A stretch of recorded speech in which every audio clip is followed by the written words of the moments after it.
So you guys probably aren't going to believe me when I say this, but it's literally been over 3 weeks since I've played poker.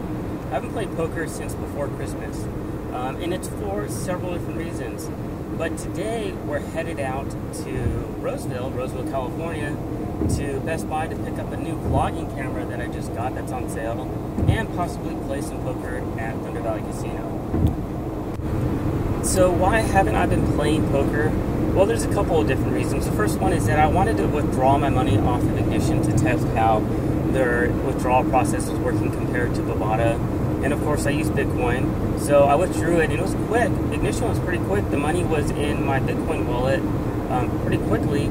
But once I transferred it over to Coinbase, which is what I use to get money in and out of my bank account, I did a transfer to there from my intermediate wallet, and I withdrew that into my bank account. What it should have taken probably 2 to 3 days took around 8 days. And so it ended up going into the new year. And of course, if you use Coinbase, you'll know, like me, that they do not respond to support tickets because they are overwhelmed with the amount of requests that they get. So that's one of the reasons why I didn't play. And then earlier in January, we got hit with this crazy storm, this once-in-a-decade storm that the meteorologists are calling an atmospheric river, and it literally dumped a crap load of rain and snow, something like 100 inches of snow up the mountains. And there's flooding out here up in California, in Northern California. We're no longer in a drought up here. And we have another storm coming in this week. So the bad weather combined with that, combined with the holiday seasons, and also combined with me studying for getting back into sit and goes, has prevented me from playing any poker at all. So I haven't put any money back onto Ignition yet. I've been studying. I want to get back into sit and goes, so I've been studying a lot of sit and goes theory. I know basically pretty much ICM, understanding all the details and the nuances with ICM, and understanding how to use different tools to build our default ranges for ICM for sit and goes. So yeah, so I've been busy. I've actually been pretty busy with all that stuff, and plus, I've just been kind of chilling and enjoying the holiday breaks. So that's why I haven't been playing any poker. So what are we doing today? Well, it's Martin Luther King Day, and I have today off work. And I've been looking for a vlogging camera, something that was a bit more compact than my Panasonic Luminix G7. So I was looking for a point and shoot. I was looking for like a Canon G7X or G9X or an S110, an S120, something like that, or a Sony RX100. But I ended up going online late last night, and Best Buy, they ended up putting the Sony Alpha A5000 on sale for $275, normally $450. So while that's not my ideal choice, I couldn't pass up a hell of a deal. And it's a compact body, but you can put interchangeable lenses on it. The lenses are a bit bigger than what I wanted, because I wanted something that I could take with me, put in my pocket and everything. I'm not going to be able to do that with this, but I think it's compact enough. So I'm going to pick that up for a vlogging camera, and then probably going to try to play some poker, some 3-6 at Thunder Valley. So that's the plan for today. So I get a lot of questions as to why in the world am I playing 3-6 limit? So the reason why I play 3-6 limit live is because I don't play for money. I play for a social game. I play to go have fun when I don't want to play online at home, when it's boring and monotonous. I'm really not looking to make money playing live poker. I go just to have a good time. And so that's why I play 3-6 limit. I totally understand what everybody's saying, that it is a donk fest, yes. Nobody ever folds, yes. You're going to get sucked out a lot, yes. But you're going to suck out on other people as well. And the rake is insanely high, yes. I understand all that. Is it a joke of a game? I don't think so. If you enjoy it, if you're having fun, then it's fine. We all play poker for different reasons, and so, if you're going to play poker for the enjoyment of it, then there's nothing wrong with playing limit. Yes, it doesn't have the excitement of playing no limit, where you can get stacks in, but it's still a fun game.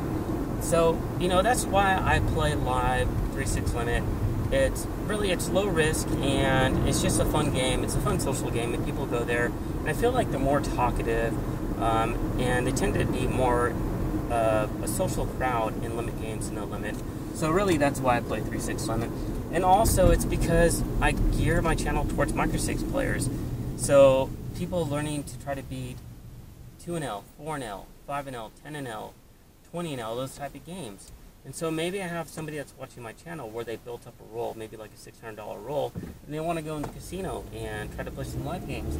Well, I think low fixed limit games are a good low variance way to be introduced into playing live games from online games. So, you know, that's another reason why I play these games. It's a good introduction for people to understand the nuances of playing live.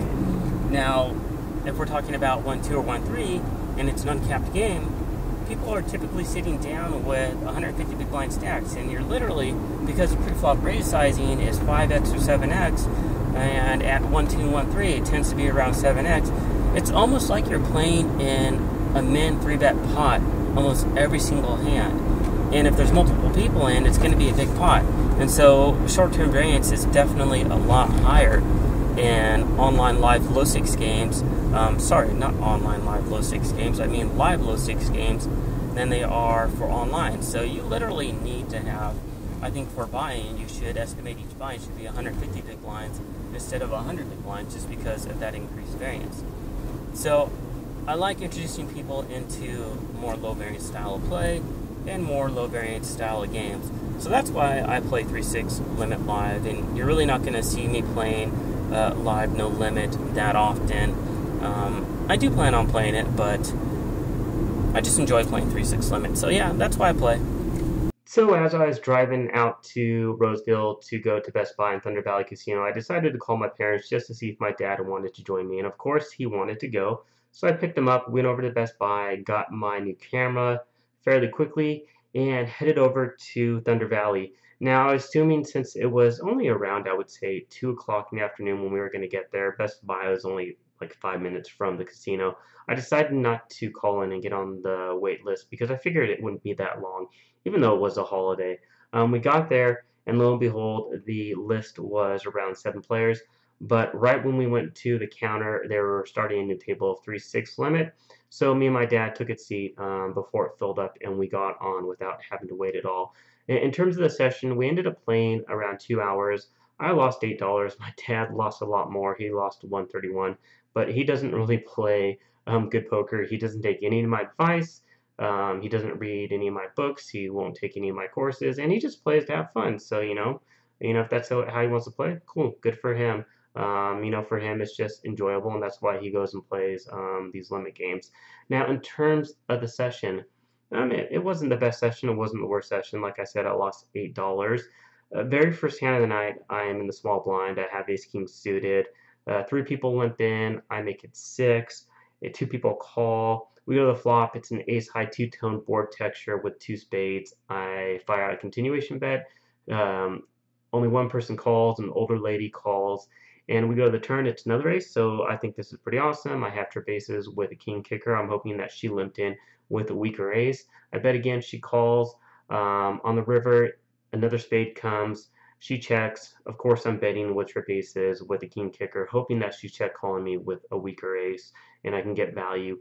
And she check raises me, and of course with the pot odds I'm definitely going to call because she can have lots of combinations of weaker aces, and there's a lot more combinations of weaker aces than there are combinations of made flush draws. So I do call. Unfortunately, she shows me 5-7 of spades, so she ended up calling down with a fairly weak spade draw and hit it on the river, but she had the pot odds the whole way, so it is what it is. And I was just thinking, oh great, very first hand of the night, I get coolered, with trip aces with ace king, and hopefully I'm hoping that the session doesn't continue to go bad.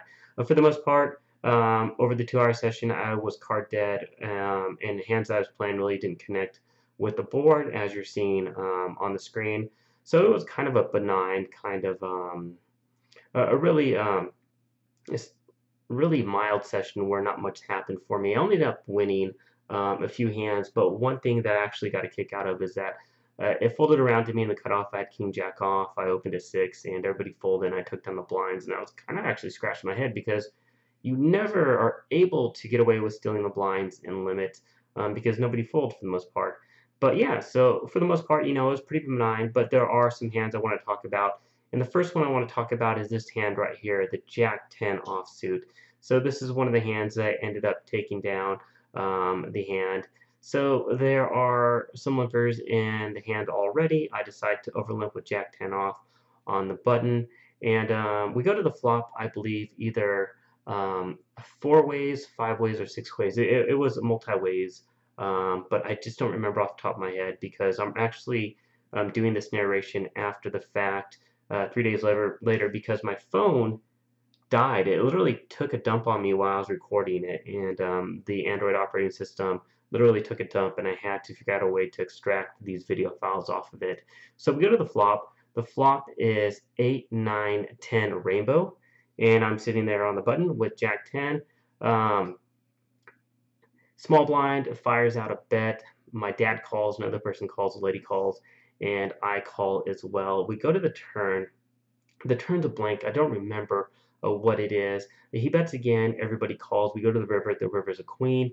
He checks. My dad bets. Somebody else calls. A lady folds. I call as well, thinking that we're actually going to chop because the board is now queen, 10, 9, 8, and all you have to do is have a Jack X combo to chop the pot. And so I decide not to raise, assuming that we're going to chop 2 or 3 ways.